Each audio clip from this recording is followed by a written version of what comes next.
Diqqat xalq, tezkor xabar. 1 avgust kuni havo 43 darajagacha isiydi. O'zgidromet 1 avgust kuni kuzatiladigan ob-havo prognozini e'lon qildi. Unga ko'ra Toshkent shahrida havo kam bulutli bo'ladi, yog'ingarchilik kutilmaydi. Shamol sharqdan 3-8 metr sekund tezlikda esadi.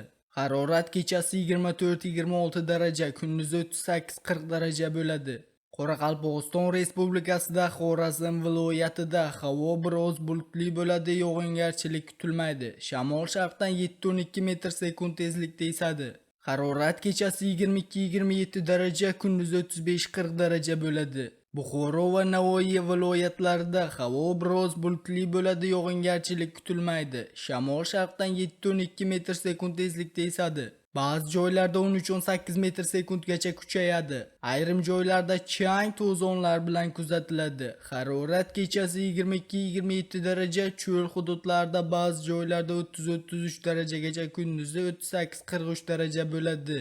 Toshkent, Samarqand, Jizzax, Sirdaryo viloyatlarida havo biroz bulutli bo'ladi, yog'ingarchilik kutilmaydi. Shamol sharqdan 7-12 metr sekund tezlikda esadi, ba'zi joylarda 13-18 metr sekundgacha kuchayadi.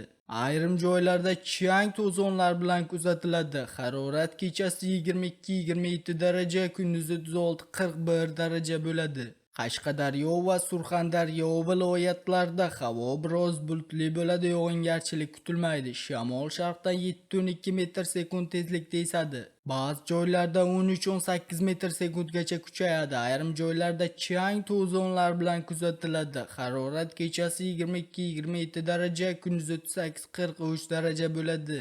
Andijon, Namangan, Farg'ona viloyatlarida havo biroz bulutli bo'ladi, yog'ingarchilik kutilmaydi. Shamol sharqdan 5-10 metr sekund tezlikda esadi. Harorat kechasi 22-27 daraja, kunduzi 36-41 daraja bo'ladi. Respublikaning tog'li hududlarida havo biroz bulutli bo'ladi, ba'zi joylarda o'zgaruvchan bo'ladi, yog'ingarchilik kutilmaydi. Shamol sharqdan 7-12 metr sekund tezlikda esadi, ba'zi joylarda 13-18 metr sekundgacha kuchayishi mumkin. Harorat kechasi 15-20 daraja, kunduzi 28-33 daraja bo'ladi. Eslatib o'tamiz, O'zgidromet 31-iyul kuni O'zbekistonning ayrim hududlarida kuchli shamol esib, chang to'zon kuzatilishi mumkinligi haqida ogohlantirish bilan chiqqan edi. Shuningdek, O'zbekistonda avgust oyi quruq va biroz issiq ob-havo bilan boshlanishi, shuningdek, oyning ilk kunlarida ayrim hududlarda havo harorati 43 darajagacha ko'tarilishi, keyinchalik esa 40-35 darajagacha pasayish kutilayotgani haqida xabar berilgan edi. Sizga yetkazmoqchi bo'lgan xabarimiz shulardan iborat edi. O'zingiz va o'zgalar hayotiga befarq bo'lmang. Xayr, salomat bo'ling.